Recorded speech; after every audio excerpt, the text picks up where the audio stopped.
So, the way it works. So, I have a question for you then. So, if it is God, or it is love, or it is life, then if I take the word it out of and put life in there, the way life works, the way God works, the way love works, the way I work, the way infinity works, the way, whatever it is, those infinite names can then be replaced with the it. Yeah, okay, so how does one answer that question then if we turn that into a question of, well, how does love work? Because in order to know how love works, we really have to have a grounded understanding of what love is. If we're talking about how life works, then we have to have a very grounded understanding of, well, what is life? Because, see, it's very easy for us to either anthropomorphize things, meaning make it a separate deity-like force or form, or it's very easy for us to just theorize about, you know, this is what life is, this is what love is. But if we don't really get grounded in knowing, then it's like having a cookbook and it has all these great recipes, but you can't eat the recipes. Oh, I mean, I guess you could tear it up and put it in your mouth, but tearing it up and putting it in your mouth is not going to taste like the picture of lasagna on the page in the recipe book, or the chocolate cake. Tearing up the page and eating it is not going to taste like that. So, theorizing about making a recipe, theorizing about what this lasagna or cake or casserole, theorizing about what this might taste like, doesn't nourish anybody. It doesn't feed anybody. It doesn't improve anyone's life. So, in order for me to be nourished, in order for someone to be nourished by the recipe, or by what the recipe is creating, we have to make it. Like, you have to put the ingredients together, you have to follow the instructions, you have to make the actual meal or dish, and then eat that. So, if we're going to talk about the way it works, the way whatever that is, whatever it is, then we have to be very clear on, well, what's the recipe? What is the recipe that goes into making whatever this is work? Like, what does that even mean? And for real, if we're going to talk about that, then we have to talk about, well, what does it mean for it to work? Like, what does that even mean for something to work? So, for those of you who know me, you know I love to fiddle with language. So we're going to talk about for a moment the etymology of the word work. So work, the noun, Old English, from work. Something that is done, an act performed by someone. Action, whether voluntary or required. Business or proceeding, that which is made or manufactured. The products of one's labor. Also, physical labor, toil, skilled trade, a craft or an occupation, an opportunity of expending labor in some useful or remunerative way. Verb for work. To prepare, to perform, to do, to make, to construct, to produce, to strive after, to operate, to function, or to set in motion. So, the way it works. Taking both of those words out for a moment and putting in God, the way God creates, the way God acts, the way God manufactures, the way God demonstrates, the way God shows up, the way God moves. Okay? Life, the way life creates, the way life performs, the way life produces. And if what we're saying about this thing itself is, about God's source, the universe, is that it is showing up in, through, and as us, then the it is also us, right? So on one level, there is the macro and the micro. So that which is above is also below. That which is in the grandness of God is also showing up in, through, and as what we are. Hold on 1 second.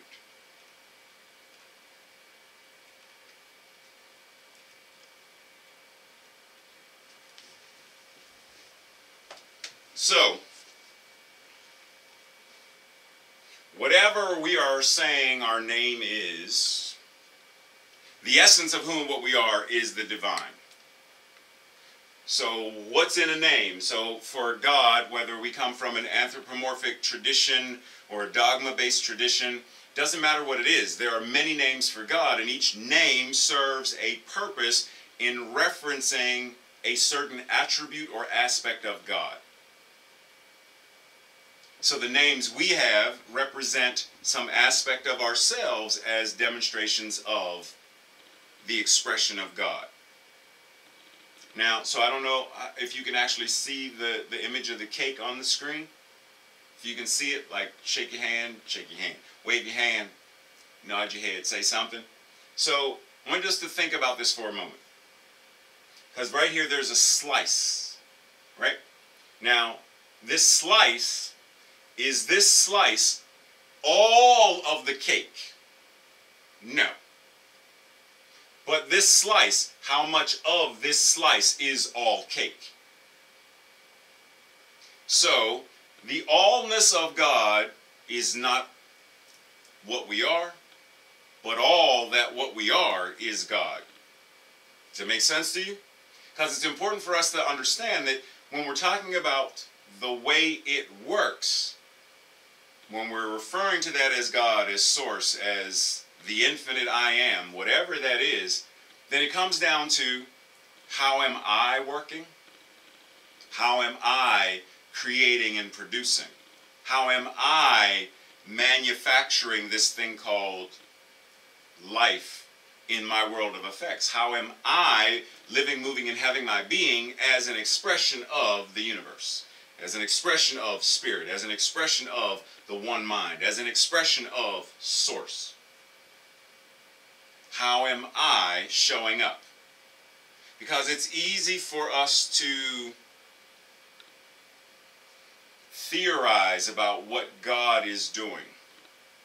It's easy for us to theorize about some external thing to the degree that we don't become practical. It's like people used to say, you are so spiritual that you're no earthly good. So it's that kind of thing that we can become so obsessed with or addicted to the idea of spirit or love or joy or relationship that we turn it into an idol. And because it's an idol, it has no life. And so we bow down to the idol of perfect relationship, the Prince Charming, the knight on the white horse, or whatever that is, or the perfect job, and the perfect whatever that is, which is always something that we're chasing.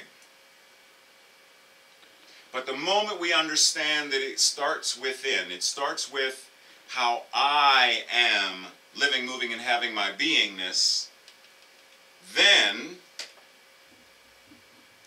life changes. In the same way that, I don't know if you can see the graphic, because with the lights and stuff you may not be able to clearly see it, but there's the laws of buoyancy and the laws of aerodynamics. Now, scientifically, or related to the laws of physics, if I were to ask you, there's a steel thing, steel plate, and I ask you, does this float? No. Generally, no. Steel plate, put it on the top of the surface of a lake or the river, and it's going to sink. Why? Because there are certain laws of buoyancy that have to be enacted. Like one of the graphics says, the density of the boat with the density of the water, with gravity pushing down and buoyancy pushing up. If it's balanced, then it floats. The laws of buoyancy. How many people drowned before they realized, well, wait a minute. If I do this, this, and this, and it disperses this amount of water because of the tension on the water, etc., and people figured it out to the degree now where we have aircraft carriers, cruise ships that weigh tons, and yet they float. So like Morpheus says in The Matrix, some laws can be broken and others can be bent. If you know how the laws work, then you know how to move within them. Same thing for the laws of aerodynamics. By all rights, nobody should be able to get into a steel tube of whatever size, throw some slats on the side, put a little windmill thing on the front, and move through air. No one should be able to do that. But because people figured out how long the plane, the wings, the propeller, the lift, and if you look at the illustration, there's thrust moving forward, there's drag in behind, there's lift up, and there's weight down. And when these are in balance, it is possible to work within the laws of gravity using the laws of aerodynamics to fly. Well, see, in this thing called science of mind or religious science, there is also love and law working together. So law is that aspect of the science of mind or religious science that talks about how do we use spirit, that which we are, to shift, change, transform our lives. It's the gist of it.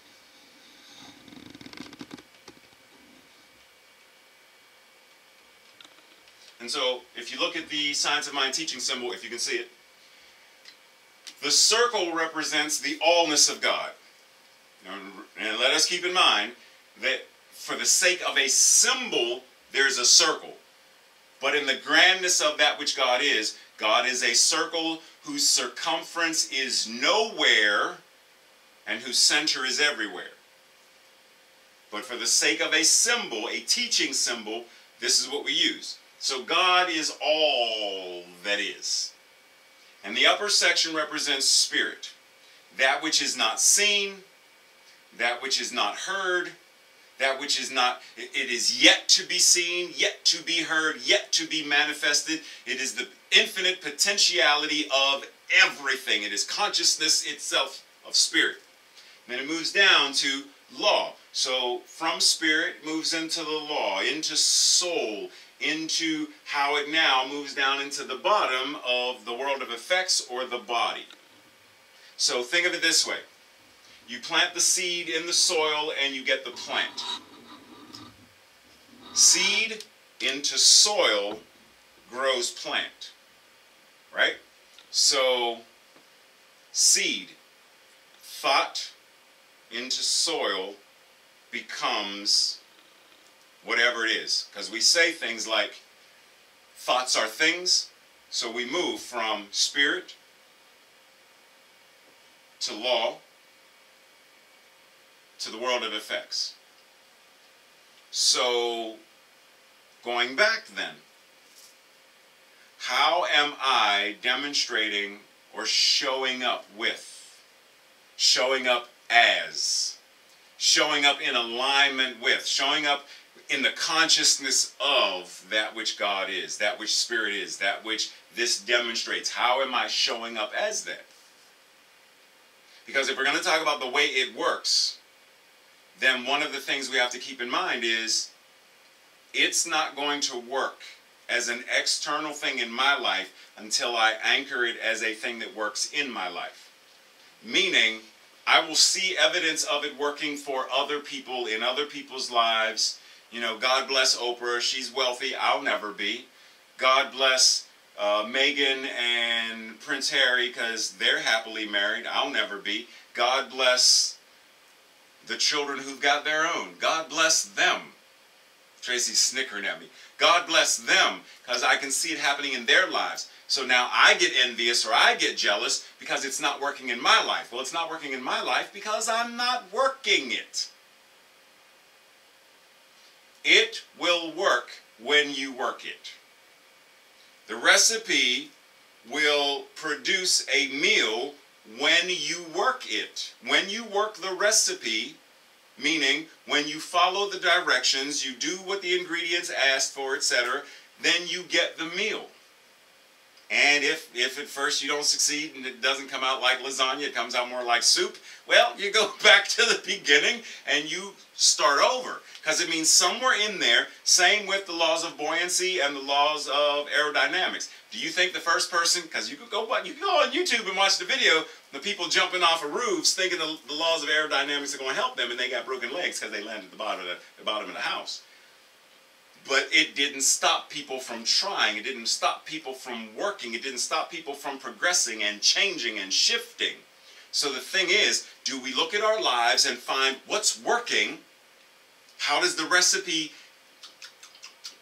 it's missing something. Go back to the beginning. Rework the recipe.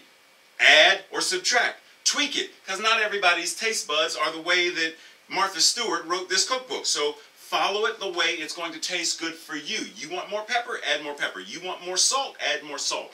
You figure it out. But what it is, you're following a pattern. So if we're following a pattern, then what's the pattern? Like, what is our pattern? I understand what you're saying about the recipe. The recipe say, preheat the oven to 350. Sift flour, baking soda, salt, and other dry ingredients into the moist ingredients, which are butter, right? That's easy to follow. I can see that. It's in black and white in front of me. It's a recipe I can follow. I got that. I understand that. I don't know why you're shaking your head. I got that. I understand that. But it comes down to asking, well, what do I do for me? What is the recipe for me? What do I need to do for me? How do I change my life for me? Because until we do it for ourselves, until we make us work, how do we demonstrate, manifest, or create a world that works for the good of all when each of our individual worlds, our lives, are not working? If I can't love myself, how do I love another? As RuPaul would say, if you can't love yourself, how am you going to love somebody else? Right? How am I going to be the light or assist or support another person when I do not like myself? If that's the case, then the way it is working is I am creating more of that which doesn't work. Because follow. If I do the recipe and I get to whatever this meal is and it's nasty, you know, like I'm thinking I'm going to make pork chop and I do what I need to do and I end up with a belt. I don't know how I ended up with a belt, but somehow I ended up with a belt buckle. It's very tasty, sort of chip the tooth, but it's a belt buckle nonetheless, right? Or I make, Tracy's messing with me, or I go into making some soup and it's not quite as flavorful as I'd like it to be, or some squash, and it's just not, If I go back to the beginning of the recipe and I do the same recipe again in the same way, expecting a different result, didn't somebody say, doing the same thing over and over and over and over and over and over and over again, while expecting different results, is the very definition of insanity? So, if I'm following the recipe and I'm getting this nasty meal, but I go back and I follow the recipe again in the exact same way, and I'm still getting, and what it is because somewhere in there I'm messing the recipe up. But I'm so focused on whatever I think I'm supposed to be doing that I'm not really doing the right thing. So the recipe said a half a cup of something, but because I'm wherever, I put 2 cups of something. Like I messed it up. And I keep following, but I never go back and I pause and I say, so what grounded? So what mindful? So what do I now need to do? And then I read it, contemplate it, read it again, and then I catch it. That's what I was doing. Or it said baking soda and I did baking powder because I'm not thinking about what I'm supposed to be doing. And I caught it though. Now it's like, oh, dude, the last 7 times you made this, you put the wrong ingredient. What if what we need to do to make the thing in our lives work is get very mindful about who we are, what we're doing, and all of that to determine where am I not following the recipe. Now, to go back to that, talking about the recipe thing. So, for us, for right now, let's say the recipe is love. We'll say that's the dish that we are creating, love.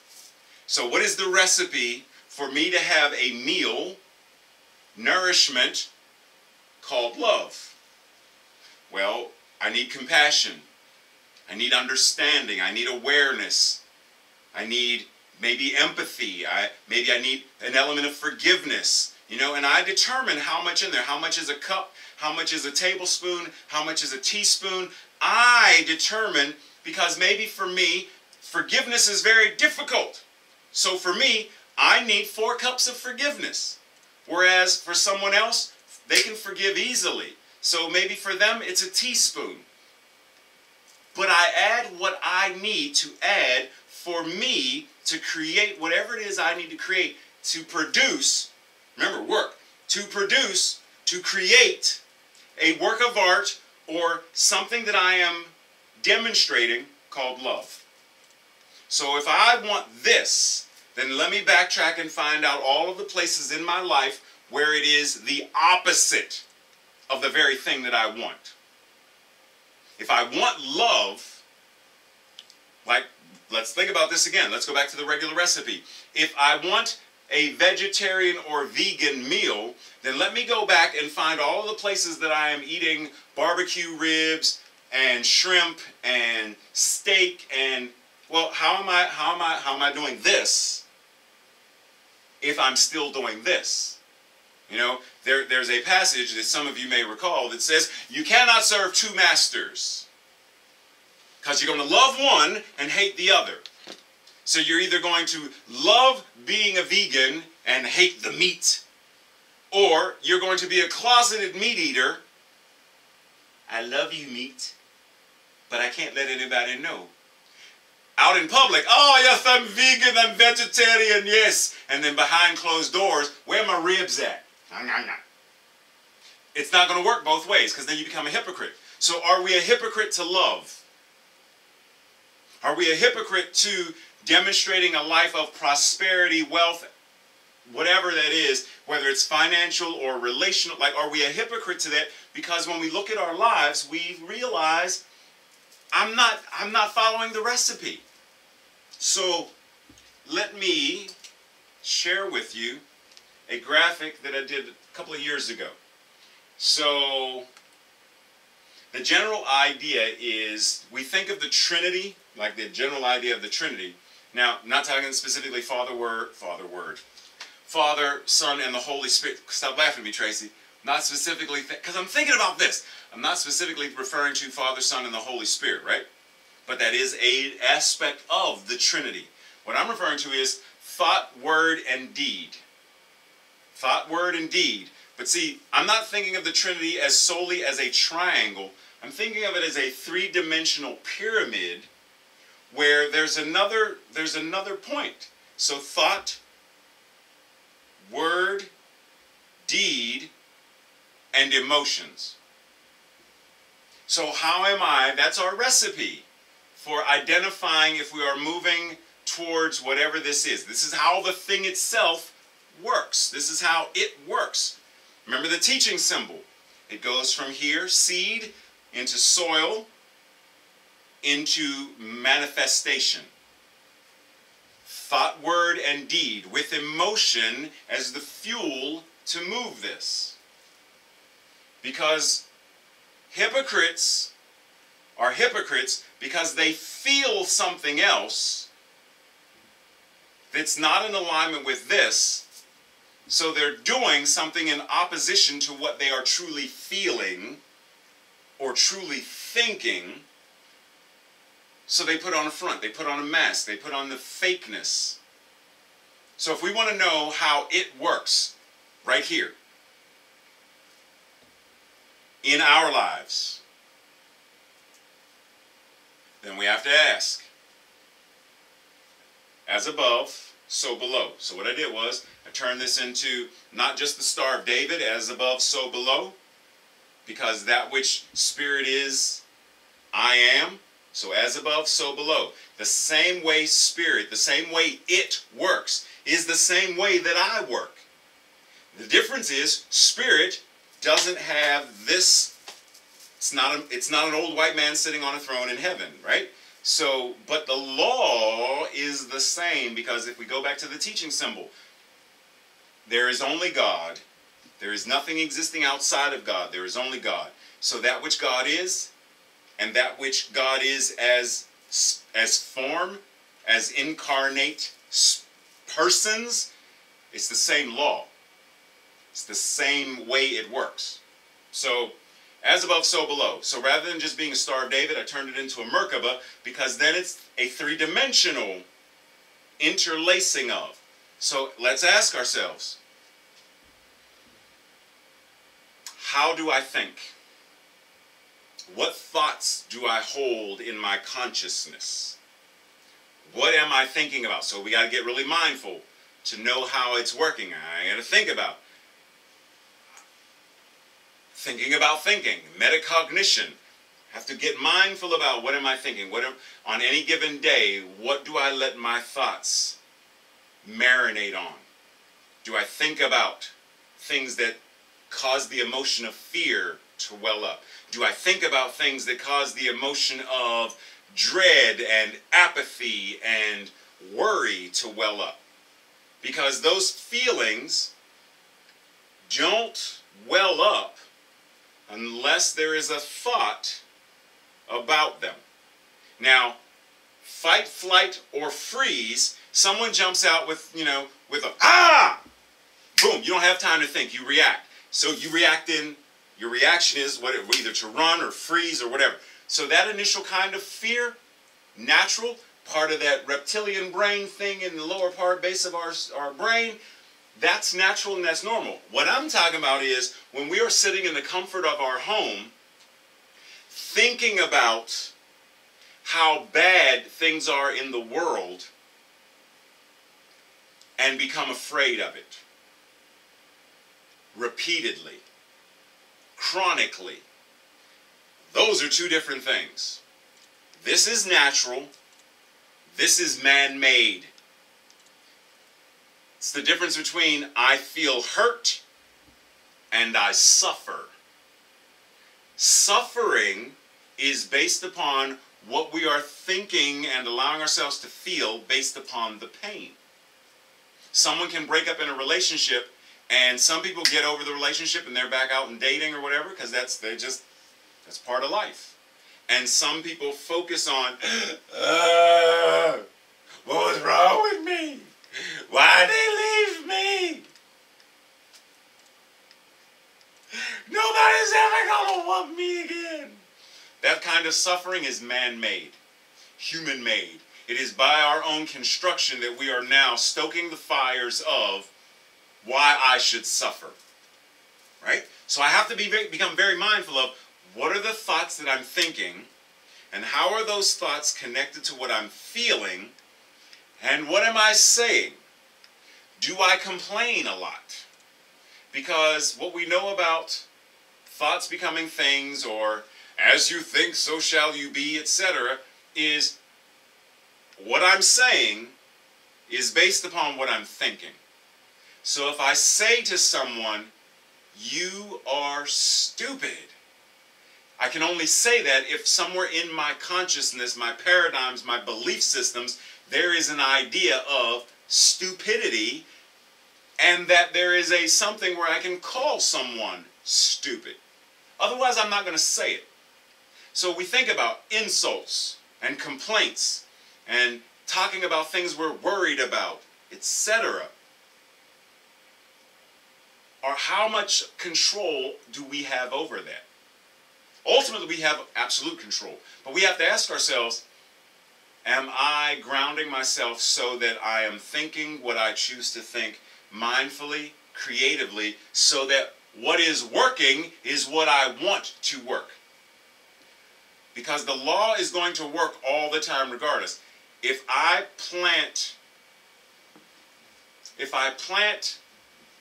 poison ivy is going to grow. If I plant roses, roses are going to grow. If I plant potatoes, potatoes are going to grow. If I plant sweet potatoes, sweet potatoes are going to grow. So whatever I plant, going back to the graphic of seed, soil, plant, whatever the seed is, so including if the seed of my thought is death, damnation, destruction, fear, worry, and dread, blah, blah, blah, if that's the seed that I am planting in the soil, then I am going to reap that kind of effect. So the way it works is it follows this recipe, follows this pattern, follows this law of creation. And how it works is how we work. Because what it is, we are. So how am I thinking? What thoughts am I placing into the law? What feelings are fueling those thoughts? What words are adding energy? Because I can think a thing. Sorry, I had a Wizard of Oz moment. I could think of things I never thought before. Sorry, Tracy's giving me a look. Well, she's trying to figure something else out. So I can think about whatever it is that I'm thinking about and never say it. There's a line in the old Kung Fu television series that says, if one's words are not better than silence, one should keep silent. Because the moment we speak it, we are now adding into the very air the vibration of whatever that thought and feeling is.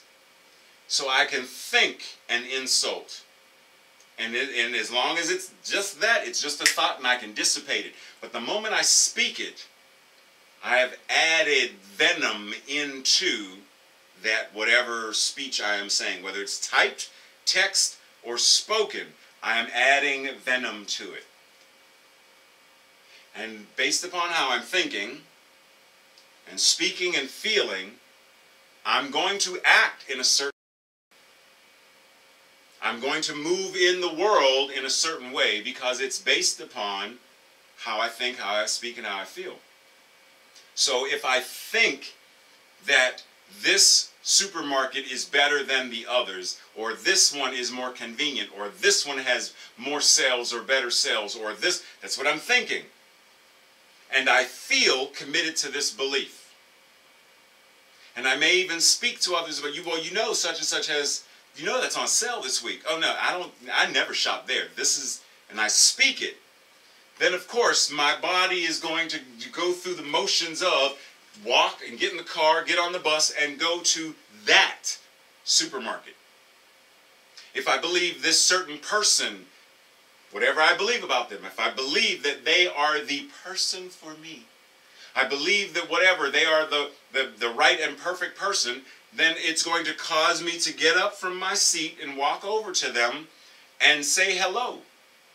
It's going to cause me to flirt. It's going to cause me to interact with them because it's what I believe, it's what I feel, and I may even be talking to the wing person. So what do you think?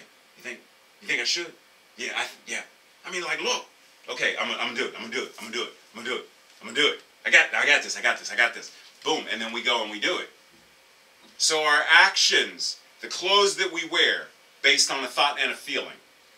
The places we shop, based upon a thought and a feeling, based upon our beliefs and what we feel about that. But we have so many things that are set on default settings rather than being mindful of them. We just let stuff go. So last week, one of the themes for last week was responsibility. Maybe it is time for us to become 10 times more responsible or accountable for the things that we think, the way that we think, the things that we feel, and our emotional intelligence and how we feel. More responsible and accountable for the things that we say, whether they're spoken or signed or typed or text. And then look at the way we live, move, and have our being. What do our actions say about us as people who believe that we are divine, that we are holy, that we are love showing up in human form? How do our actions demonstrate that? If someone were to watch us, you know, sort of like a candid camera kind of thing, and someone walks up to us, you know, it's service, because they want to give us a hug. It's that part of service where it's, you know, namaste, give a hug, give a dap, give a high five or something. And consistently someone walks up to me, and every time they walk up to me, I do this. Now, other people walk up to me and it's, oh, hey, hug, hug, hug, kiss, kiss, kiss, shake, shake, shake, dap, dap, high five, and oh, let's dance. It's whatever. Stop laughing at me, Tracy. But when this person comes up to me, hey, namaste. What does this action demonstrate about me as a person who knows and says, Om Tat Sat, I am that I am? As a person who says that that is divine, it is the Ruach of God, it is what I am. What do my actions say? So the recipe of thought, word, feeling, and deed gives us the opportunity to determine how it works in, through, and as our lives.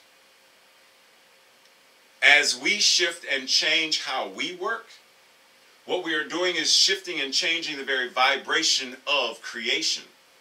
So the more of us who love, the more love there is in the world. The more of us who shine brightly, the more light there is in the world. The more of us who become accepting, not tolerant, but accepting of others, the more inclusion and diversity and all of those buzzwords become normal. Like it's not a thing anymore. It's the way it is, because that's the way the world now works, because we are the ones moving into that creation. So let's think about that today. Let's really think about, what am I thinking, what am I feeling, what am I saying, and what am I doing as someone who is love made flesh, as someone who is health and wholeness and wellness incarnate, as someone who is the light of God, the power of God, the wisdom of God, the knowingness of God, individualized in human form. How does that person, as me, think, feel, speak, or communicate and act? How does that show up? I'm going to share a couple of things. So one, I'm not going to tell you where it's from. You already know where this is from probably. So in the beginning was the Word. The Word was with God, and the Word was God. John 1:1, for those who may want to know. Proverbs 18:21. Death and life are in the power of the tongue, and they that love it shall eat the fruit thereof. Proverbs 23:7. For as, and it's gender specific, as he thinketh in his heart, so is he. And keep in mind that it's that line that inspired the book, As a Man Thinketh. So as he thinketh in his heart, so is he. From the Upanishads, you are what your deep driving desire is. As your desire is, so is your will. As your will is, so is your deed. As your deed is, so is your destiny. From a translation of the Upanishads by Eknath Eswaran. It's a conversation between a father and his son. The father says, "Place this salt in water and bring it back here tomorrow morning." The boy did so. The father asked, "Where is the salt?" I do not see it. Sip. How does it taste? Salty, Father. Now sip here. Also salty, Father. I taste salt everywhere. It is everywhere. Though we see it not, it is everywhere, though we see it not. Just so, dear one, the self is everywhere, within all things, although we may not see it. There is nothing that does not come from it. It is the truth. It is the self supreme. And you, my son, are that. You are that. Tat Tavam Asi. Another from the Upanishads. Until our mind is withdrawn from the very distractions and agitations of worldly affairs, we cannot enter into the spirit of higher religious study. Emma Curtis Hopkins says, I am my own understanding of God. She also goes on to say, when the heart is enlisted, everything we do is prospered.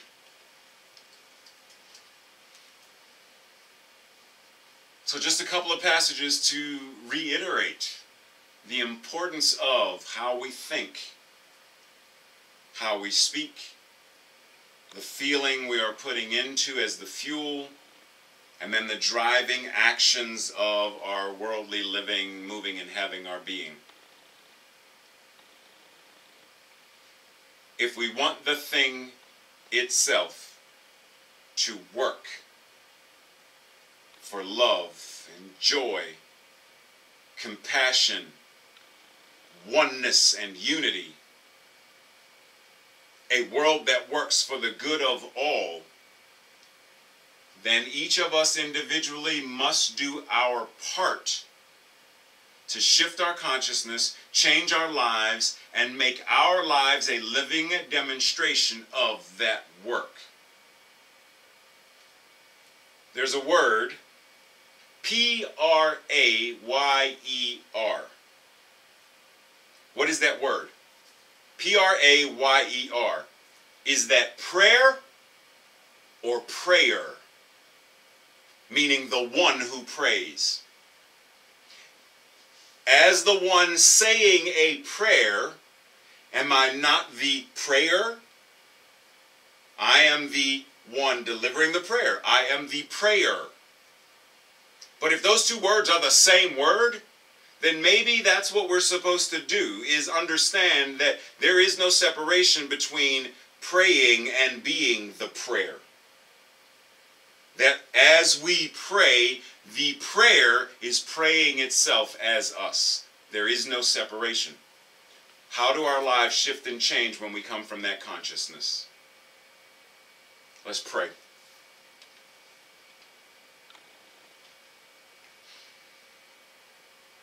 Anchoring into this amazing oneness through the power of this breath,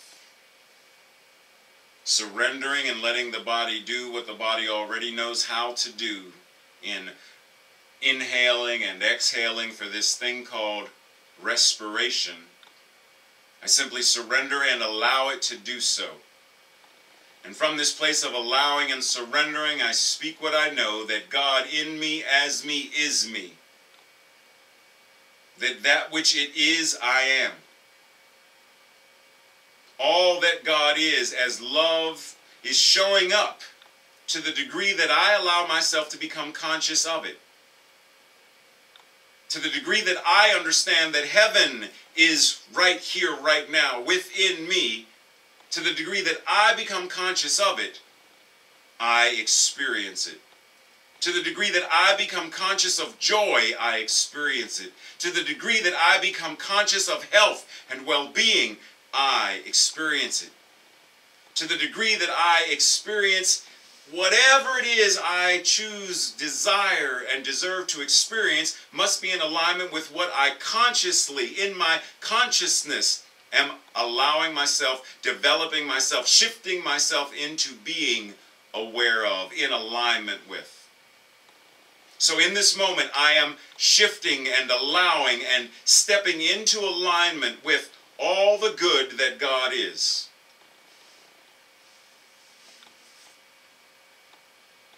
All the good that God is, I allow to show up in, through, and as me. So that my living, breathing, and moving experience is now a demonstration of how it works. It is a living and moving demonstration of the good that it is working in my life and in the world. That my life is a good work that I am doing. That my life is the lived prayer of Infinite Spirit.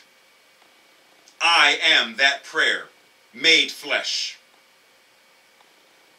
That I walk the walk and talk the talk of one who knows that love is this body. Light is this body. This mind, body, soul experience is Om Tat Sat. It is Yod He Vav He. It is that which God is. Individualized, incarnate, personified. Knowing this, I know that this truth is not simply true for me, because if God is all there is, then each and every person watching, listening to this broadcast, whether live right now or recorded later, this truth is true for everyone right now where they are. God personified as them. Love incarnate as them. Joy individualized as them. The very magnificence of all of creation concretized in human form in the flesh, right here and right now. Cannot change, cannot be removed, cannot be anything other than what God is. Forever and ever expanding. Knowing this, I surrender this prayer in gratitude and joyful appreciation, not simply for what I know to be true, but joyful and grateful for what I get to see and witness as that which is placed in the law now demonstrates and manifests in form, in the world of effects, in, through, and as all life on earth and beyond. Knowing that in the mind of God it is already fully formed, it is already fully functioning, it already works. And because it already works in the mind of God, I stand back, I decree, I affirm, I declare this truth to now show itself in this world of effects, in form. Knowing that it is done. Already in God's mind, already in the law, already done. Because it is done, I surrender it, I affirm it, I declare it, and I seal it knowing it is so. And so it is. Amen. So this concludes our 4-hour service. Hold on, Tracy's signing something to me.